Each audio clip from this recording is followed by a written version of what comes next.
Ya, bertemu lagi bersama saya Hendara di channel saya Hendara Komik. Ya, hari ini mungkin saya akan memberi judul ini Rapot Merah Xiaomi tahun 2022. Nah, sebetulnya ini hanya opini saya pribadi dan ini adalah sebuah video dalam bentuk mewujudkan keresahan saya nih kepada publik seperti apa. Nah, sebetulnya di tahun 2022 ini saya tuh expect banget dengan produk-produk smartphone dari Xiaomi ya, karena di tahun 2021 wow, it's gokil banget, serius. Nah, tapi ketika masuk ke tahun 2022 pasti banyak dari teman-teman yang merasakan bahwa produknya Xiaomi kayak jalan di tempat, tidak ada perubahan dan dobrakan yang biasanya selalu dibawa setiap tahunnya. Setiap tahun memang Xiaomi selalu membawa, ya ini kita ada yang baru seperti ini, performa baru seperti ini, spek dan hardware yang terbaru dengan harga yang spesial seperti ini. Nah, di tahun ini kayaknya semuanya kandas gitu. Nah, tapi itu hanya opini pribadi saya, karena saya juga melihat beberapa produk dari Xiaomi yang tahun ini juga saya beli, dimana ada lini-lini penting yang banyak di sana itu Xiaomi miss ya. Di sini kita samakan persepsinya dulu bahwa Xiaomi ini terdiri dari Redmi dan Poco ya. Jadi masih dalam satu kawasan Xiaomi gitu kan. Nah, lini yang saya maksud miss ini diawali 2022 ya diawali dari Redmi Note series. Nah, Redmi Note series ini adalah sebuah seri yang sangat penting banget buat perkembangan nama Xiaomi selama ini. Udah tau lah pasti seri Redmi ini selalu dinanti-nantikan. Sampai saya tuh sering bilang ya, Redmi Note series angka ini adalah semacam kiblat. Nah, kalau HP-HP murah gitu kan, HP-HP murah itu kan kiblatnya kan kayak dimainin sama pasar-pasar gede kayak iPhone gitu lah. Nah, tapi kalau pasar-pasar mid ke bawah gitu kan, HP 3 juta, 4 juta, itu Redmi Note ini beneran kayak kiblatnya gitu, beneran dia menjadi sesuatu yang sangat diperhitungkan gitu loh. Nah, tapi ketika tahun ini Redmi Note 11 series itu keluar, jujur saya nggak merasakan kemeriahannya sama sekali ya. Sampai waktu itu saya beli ngantri di Xiaomi Store, itu sepi.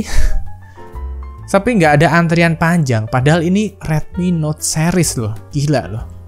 Emang karena perkembangan zaman internet yang udah sangat maju seperti ini, orang-orang itu udah pada tahu speknya sebelum nyampe ke Indonesia. Jadi orang-orang tuh udah tahu ini speknya apa sih, dilihat dari yang versi global dulu gitu kan. Nah, untuk yang Redmi Note 11 seri saya tuh beli 2 seri ya, yaitu Redmi Note 11 yang saya pakai hingga sekarang. Terus ada juga Redmi Note 11 Pro 5G. Secara HP ini sih sebetulnya ya oke-oke aja sih. Untuk segala macamnya saya bilang oke lah, cukup saya bisa terima. Apalagi sekarang keadaan posisinya ini udah berbeda dari tahun-tahun sebelumnya. Yaitu tahu sendiri ada pandemi, ada perang Rusia juga dengan Ukraina yang bikin chipset ini langka. Chipset otak dari smartphone ini langka dan akhirnya ya kelangkaan chipset gitu kan. Dan akhirnya kabar datang Redmi Note 11 seri memakai chipset dari Snapdragon ini. Nah, publik langsung lihat berita itu langsung pada, aduh kenapa pakai ini gitu kan. Dan setelah produknya actually datang, nah ini saya juga rada sanksi ini kan. Sebetulnya untuk Redmi Note 11 dan Redmi Note 11 Pro dan Redmi Note 11 Pro 5G itu sih baik-baik aja sih. Cuma saya tanda tanya ada di bagian kameranya, khususnya yang Redmi Note 11 Pro 5G dan Redmi Note 11. Jadi tuh kayak kameranya kok seperti ini gitu.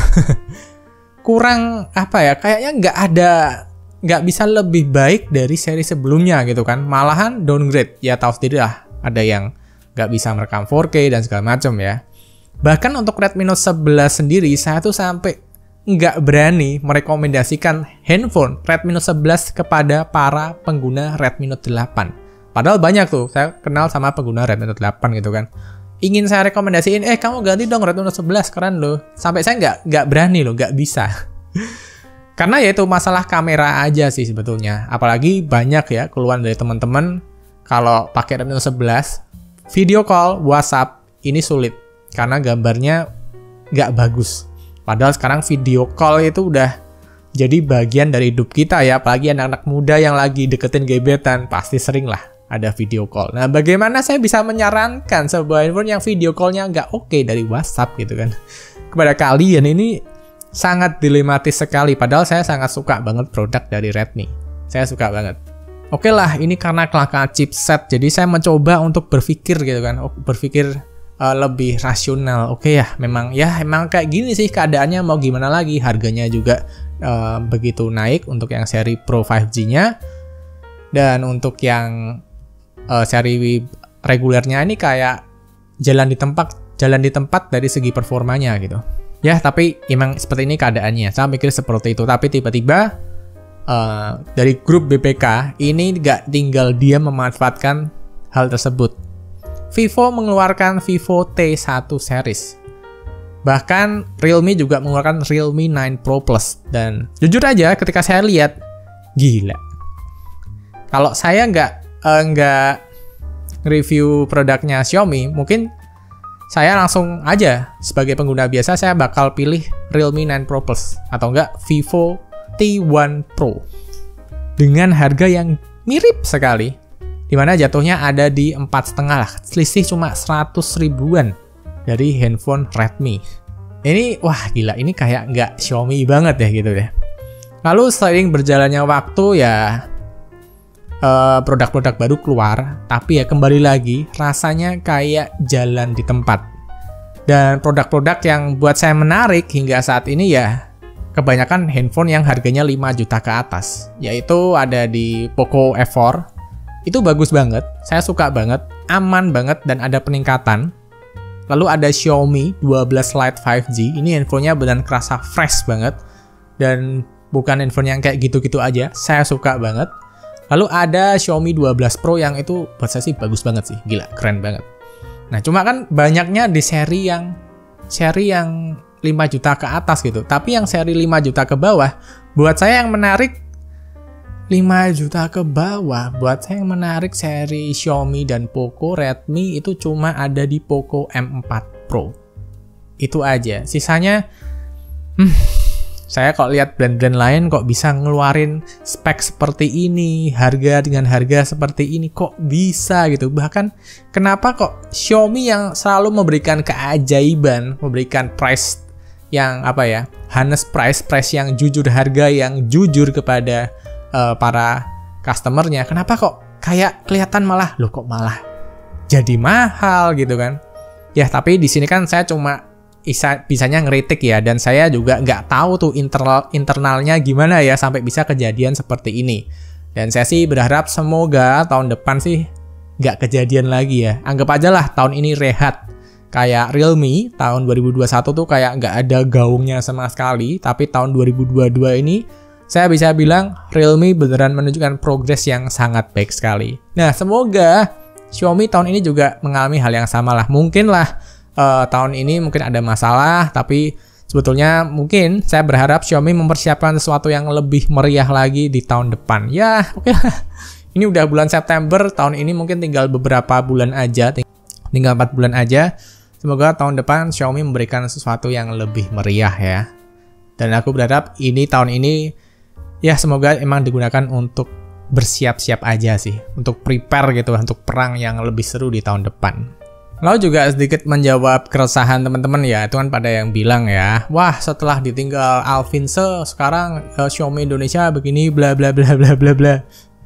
Sebetulnya ini nggak ada hubungannya ya dengan Alphonse ataupun Mr. Wei Tao yang sekarang menggantikan Alphonse sebagai country director-nya. Itu nggak ada hubungannya. Karena pada dasarnya bahkan saya ketika memberikan keresahan saya seperti ini, sebetulnya saya nggak terlalu berharap banyak kalau misalkan Xiaomi Indonesia mendengarkan ya keresahan saya ini ya. Tapi semoga keresahan saya ini bisa disampaikan ke bagian headquarter-nya, ke China-nya, ke mainland-nya, atau mungkin ke Xiaomi yang versi globalnya, pusatnya gitu ya.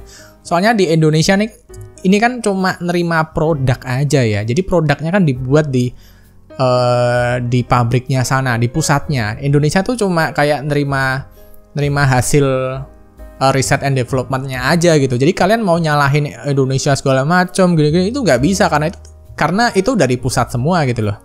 Jadi kita kan cuma kayak ada cabangnya, ada Xiaomi Indonesia yang membawa produk-produk Xiaomi dari luar yang masuk ke Indonesia. Jadi kalau dibilang ini gara-gara ditinggal Alvinse, aku rasa sih enggak. Nggak ada hubungannya dengan Alvinse atau Mr. Wentao ya. Cuma di sini semoga Mr. Wentao lebih menyapa para Mi Fan lebih dekat. Jadi biar warisannya Mr. Alvin yang sangat mencoba mendekatkan diri pada Mi Fan Indonesia bisa diwariskan di Mr. Wentao. Jadi gitu aja sih. Dan kalau ditanya, saya sih jujur aja resah ya melihat Xiaomi yang inovasinya kok menjadi kayak terhambat gitu, kayak nggak keluar gitu potensinya Xiaomi itu gimana kok malah lama-lama jadi sebuah produk yang reguler, bukan menjadi produk yang dengan apa ya, keajaiban harganya dengan harga yang jujur, yang masih memberikan tagline-nya innovation for everyone. Lama-lama mulai kayak tahun ini sedikit tertepis kayak, aduh kok jadi makin mahal ya gitu ya. Semakin lama semakin jadi selisih dikit gitu dari lawan-lawannya. Ya tapi saya sih berdoa yang terbaik buat Xiaomi. Semoga keresahan saya ini bisa terobati sebentar lagi. Karena di tahun ini ya yang paling menarik buat saya ada di Xiaomi 12T series, dimana ini udah TKDN bulan Juli lalu. Seharusnya mungkin paling cepat akhir bulan ini atau bulan depan itu udah bisa nongol, udah bisa dijual lah. Itu adalah waktu untuk Xiaomi memperbaiki reputasinya lah, rapot merahnya tahun ini. Semoga segera datang, segera luncurkan, dan biar Mi Fan di Indonesia makin semangat aja. Jadi segitu aja videonya. Terima kasih buat teman-teman yang udah nonton dari awal sampai akhir, dan sampai bertemu di video berikutnya. Bye.